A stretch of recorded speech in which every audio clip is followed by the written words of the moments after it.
ito ay rated SPG, striktong patnubay at gabay ng magulang ang kailangan.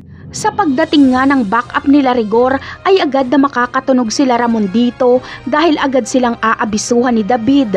Bagamat sila Tanggol ay makakatunog din ay mapipilitan muna silang lumaban bago makaalis sa lugar na yon dahil wala silang ibang lalabasan kundi sa likod at sa kasamaang palad ay doon din pumasok ang mga kapulisan.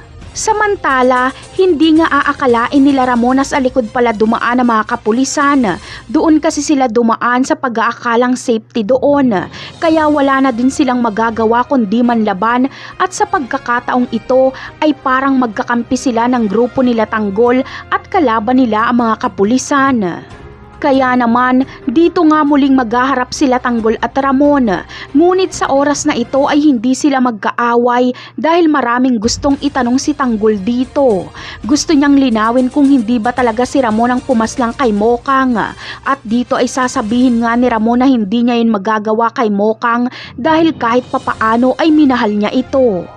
At dito nga ay sasabihin na ni Tanggol na tama pala talaga ang sinabi sa kanya ng nakasagupan niyang tao na Olga daw umano ang pangalan ng taong tumapos kay Mokang.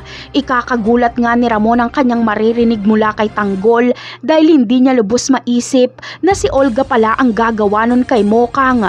At malamang kaya maagang umalis si Olga sa burol ni Pablo dahil alam niyang mabubunyag na sila ni David. Malamang ay mauuna na siyang magtago dahil alam niyang sasamain siya kay Ramon pag magkataon. Napakarami pa nating dapat abangan sa mga susunod na episode. Paalam!